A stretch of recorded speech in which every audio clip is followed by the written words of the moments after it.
আমরা চলেছি Kalimpong 9 point sightseeing করতে।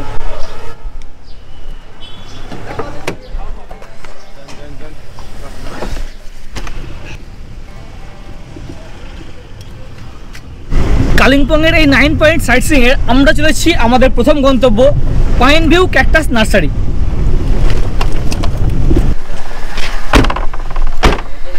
ফাইনালি আমরা এসে পৌঁছে গেলাম পাইন ভিউ নার্সারি। দেখুন এই পাইন ভিউ নার্সারি কিন্তু গ্রীষ্মের সময় সকাল 8:30 থেকে বিকাল 4:30 মধ্যে খোলা থাকে এবং শীতের সময় 8:30 থেকে বিকাল 4টে পর্যন্ত খোলা থাকে এবং প্রতি রবিবার কিন্তু বন্ধ থাকে। এই হচ্ছে গেট। গেট দিয়ে প্রবেশ করার পরেই বাম হাতে রয়েছে টিকিট কাউন্টার। এখানে কিন্তু জনপ্রতি 20 টাকা করে লাগে প্রবেশের জন্য এবং পার্কিং আলাদা গাড়ির জন্য 30 টাকা। গেট দিয়ে প্রবেশ করার পরে এখানে রয়েছে বিভিন্ন গ্রিন হাউস করা এবং সেখানকার মধ্যে বিভিন্ন এক্সোটিক যে কালেকশন ক্যাকটাসের সেগুলি করা রয়েছে। অ্যাকচুয়ালি পাইন ভিউ ক্যাকটাস নার্সারিতে রয়েছে বিভিন্ন রকমের ভেরিয়েশনের ক্যাকটাস। দেখুন এটা কিন্তু প্রবেশ নিষেধ, একটু দেখিয়ে নিই তবু। ভিতরে পুরো ক্যাকটাসের বাগান হয়ে গেছে, ঝোপঝাড়ে পরিপূর্ণ হয়ে গেছে এরকম ব্যাপার। প্রবেশ পথ দিয়ে ঢোকার পরে শুরুতে রয়েছে বিভিন্ন যে ক্যাকটাস নার্সারি এবং তারপরে আসার পরে এই চত্বর হচ্ছে ক্যাফেটেরিয়া চত্বর ধরতে গেলে। এখানে এসে কিন্তু আপনারা ব্রেকফাস্টের সারতে পারেন। এই দেখুন এ পাশে কফি, টি, কোল্ড কফি, মোমো সব কিছুই অ্যাভেলেবেল।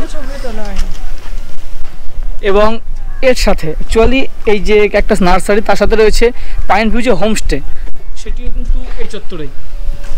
এবং এখানে আসার পরে একটা দারুণ ভিউ রয়েছে, আপনাকে সেটা দেখা চলুন।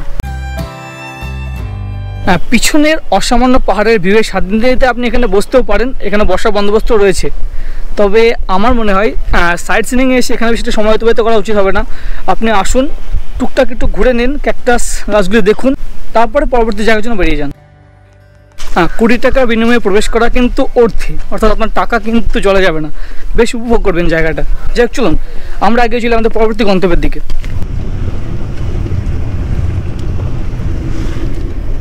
আমরা চলেছি আমাদের দ্বিতীয় গন্তব্য দূরপিনে মনাস্ট্রি। ফাইনালি আমরা এসে পৌঁছে গেলাম আমাদের দ্বিতীয় গন্তব্য। কালিম্পংয়ের মূল যে শহর চত্বর সেখান থেকে 5 কিলোমিটার দূরে রয়েছে দূরপিনে হিল। সেই দূরপিনে হিলের টপে রয়েছে জ্যাংটক পালরি মনাস্ট্রি। এই মনাস্ট্রি কিন্তু বিখ্যাত দূরপিনে মনাস্ট্রি নামে পরিচিত এবং বুদ্ধিস্ট মনাস্ট্রি। কালিম্পংয়ের যে অন্যতম পুরনো মনাস্ট্রিগুলির মধ্যে কিন্তু এটি অন্যতম এবং এখন এটি কিন্তু বুদ্ধিস্টের তীর্থস্থানও বটে। 1970 সালে কিন্তু এই মনাস্ট্রি প্রতিষ্ঠা হয় এবং এখানে এসে এখানকার যে মনোরম পরিবেশ সেটা কিন্তু আপনাকে মুগ্ধ করবেই। এবং আপনার যদি বুদ্ধ ধর্ম সম্পর্কে ইন্টারেস্ট থাকে আপনি এখানে এসে কিন্তু অনেক কিছু জানতে পারবেন, অনেক তথ্য পাবেন। মনাস্ট্রি বেশ দেখলাম, এবার আমরা চলেছি আমাদের তৃতীয় গন্তব্য আর্মি গলফ কোর্স।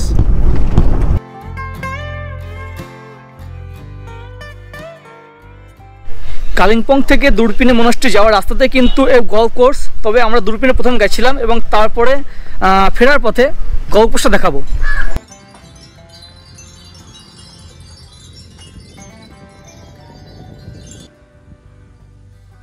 একটা সময় পর্যন্ত কিন্তু এই গলফ কোর্সে যেতে দিতেন, কিন্তু আর্মির নতুন নিয়ম অনুযায়ী গলফ কোর্সে যেতে দেওয়া হয় না এখন। তবে এখানে একটি ক্যাফে আছে, আপনারা চাইলে সেখানে বসে অনেকটা সময় অতিবাহিত করতে পারেন, চা কফি ইত্যাদি খেতে পারেন।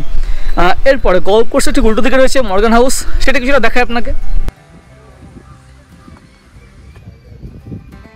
গলফ কোর্সের যে দৃশ্য সেটা কিন্তু সুন্দর, তবে একটু খারাপ লাগার বিষয় যে আপনি নামতে পারবেন না। ক্যাফেটেরিয়া থেকে গলফ কোর্সটাকে আপনাকে দেখতে হবে বা পিছনে যে সৌন্দর্য সেটা দেখতে হবে। তবে আমি যেটুকু পারলাম আপনাকে দেখানোর চেষ্টা করলাম। এবং গলফ কোর্সের উল্টো দিকে যে মর্গান হাউস আছে সেখানে কিন্তু আপনি একটু ঢুঁ মারতে পারেন।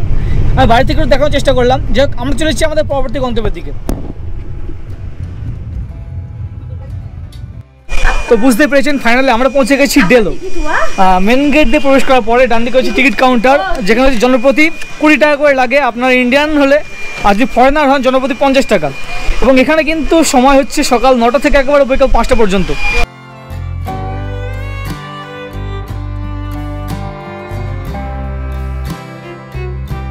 কালিম্পং শহর থেকে প্রায় 9 কিলোমিটার 10 কিলোমিটার আসার পরে এই যে ডেলো পার্ক, এখানে সে যেটা বুঝলাম এই হচ্ছে ফুলের বাগান, ফুলের পার্ক, মানে চারিদিকে বিভিন্ন রকম পাহাড়ি ফুলের সমাহার, উঁচু উঁচু পাইন গাছ। এই ডেলো পার্ক চত্বরেই কিন্তু আশেপাশের দারুণ, পাহাড়ের মাথায় যেহেতু পার্কটি দারুণ ভিউ এবং এখান থেকে আপনি কালিম্পং শহরটাকে ভালোভাবে দেখতে পাবেন। এছাড়া তিস্তা যে নদী, তিস্তা নদীর ভিউটা ভালোভাবে দেখতে পাবেন।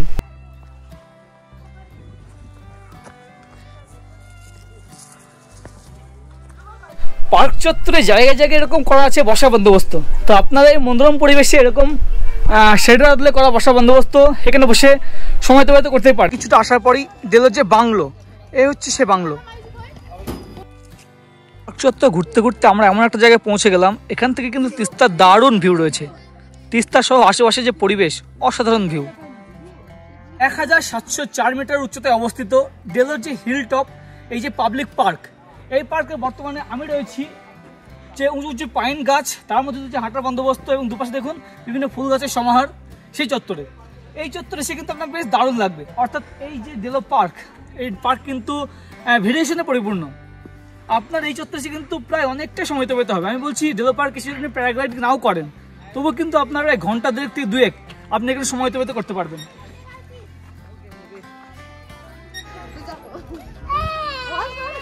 আপনারা চাইলে কিন্তু ডেলো পার্কে এসে হর্স রাইডিংটা করতে পারেন।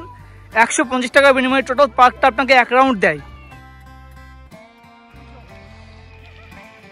কালিম্পংয়ের এই প্যারাগ্লাইডিং অ্যাসোসিয়েশনের এখানে মিডিয়াম ফ্লাই হচ্ছে 3000 এবং সেটা কিন্তু 8 থেকে 15 মিনিট অ্যাপ্রক্সিমেটলি, এবং ভিডিও রেকর্ডিং করতে চাইলে 500 টাকা এক্সট্রা লাগে। এই চত্বর এসে একটু দেখার ইচ্ছে চাইলো যে প্যারাগ্লাইডিংটা কীভাবে হয়। ডেলো পার্ক থেকে একটু জঙ্গলের মধ্য দিয়ে আমরা চলে এলাম প্যারাগ্লাইডিংটা দেখার জন্য।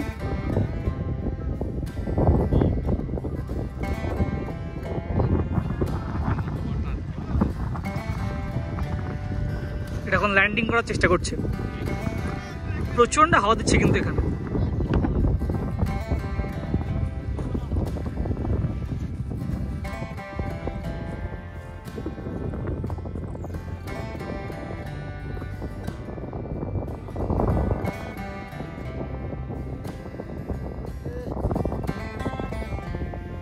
এখানে এসে প্যারাগ্লাইডিং না করে ফিরে যাওয়াটা মানে হচ্ছে ওই সিংহের মুখ থেকে মাংসকে ছিনিয়ে নেওয়া।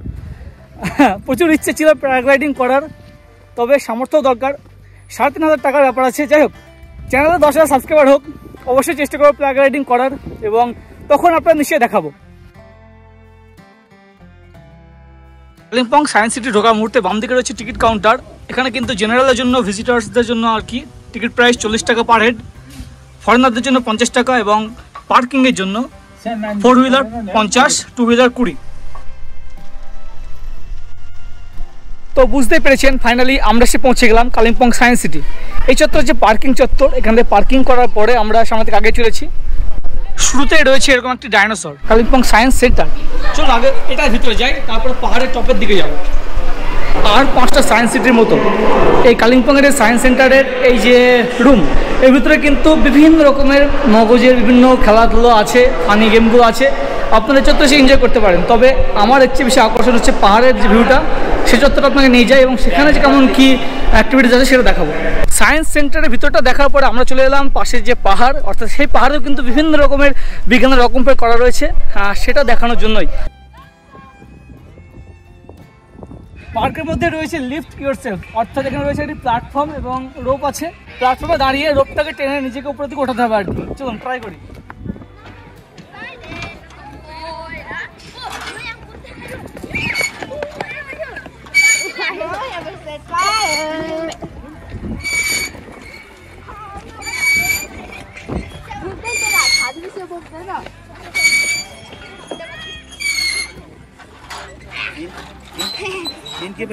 লিফট ইয়োরসেলফের পাশে রয়েছে চেক ইয়োর ওয়েট।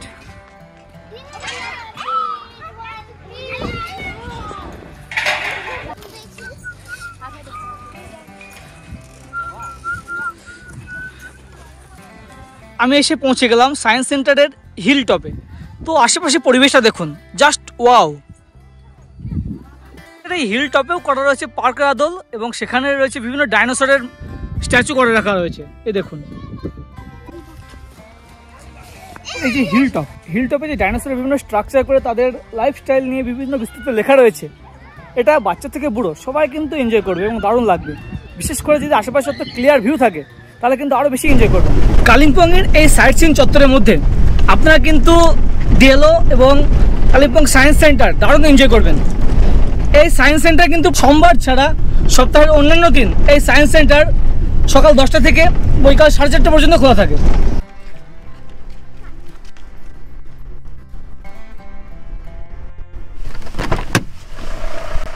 আমরা এসে পৌঁছে গেলাম আমাদের পরবর্তী গন্তব্য Buddha park. Kalimpong science centre থেকে মিনিট 5 থেকে 7 গাড়িতে আসার পরে কিন্তু এই বুদ্ধা পার্ক, একেবারে রাস্তার পাশে কিন্তু গৌতম বুদ্ধের মূর্তি করা রয়েছে। এটা actually Triratna Buddha park. Buddha park থেকে আমরা এসে পৌঁছে গেলাম আমাদের পরবর্তী গন্তব্য গুরু রিম্পুচে যে পার্ক বা এখানে স্ট্যাচু করা আছে সেই চত্বর দেখার জন্য। দেখুন প্রথমে এখানে শুরুতে কিন্তু মোস্ট ওয়েলকাম দিয়ে আছে এবং সিঁড়িপথে উপর দিকে উঠে যেতে হবে। সিঁড়িপথে উপরে উঠে আসার পরে আপনার চোখে পড়বে গুরু রিম্পুচের যে মূর্তি সেটি। স্থানীয় যে ড্রাইভার ভাই তিনি বললেন এটি গুরু রিম্পুচের যে পার্ক সেটি, কিন্তু এখানে দেখছি আমি হেডিং করা আছে গুরু পদ্মাসম্ভবা ভিউ পয়েন্ট। এটি হচ্ছে আপার ইচ্ছেতে।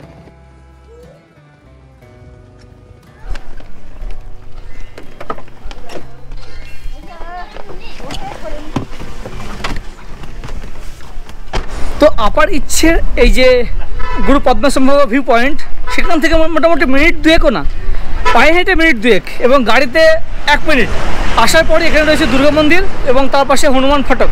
তো আমরা প্রথমে চলেছি দুর্গা মন্দির।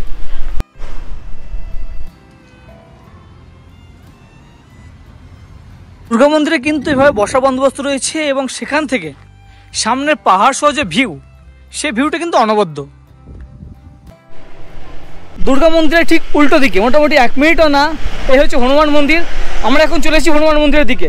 এখান থেকে কিন্তু আমাদের বেশ অনেকটা উপরের দিকে উঠতে হবে, এই রাস্তা পথে উঠতে হবে।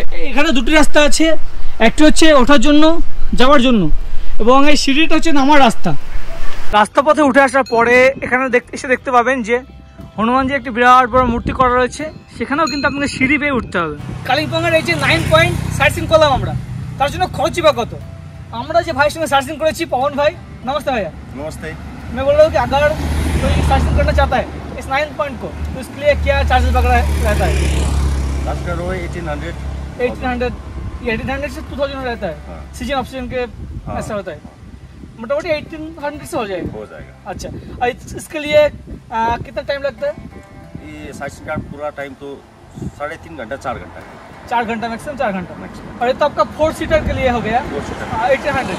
अगर उससे भी बड़ा गाड़ी हो 8 सीटर या 6 सीटर, इसके लिए 8 सीटर के लिए आपको 2500 तक। 25,000 প্রজেক্ট। আমি ভাইয়ের নম্বরটা ডেসক্রিপশনে দিয়ে দিচ্ছি এবং স্ক্রিনেও দিয়ে দিচ্ছি। আপনারা যদি কালিম্পং সার্চিং করতে চান অবশ্যই যোগাযোগ করবেন। তো বন্ধুরা, এটাই ছিল কালিম্পংয়ের সাইট সিন। এই সমস্ত চত্বর আপনার কেমন লাগলো অবশ্যই নিচে কমেন্ট করে জানান। সাথে থাকুন, দেখতে থাকুন। আজ এ পর্যন্তই, অনেক অনেক ধন্যবাদ।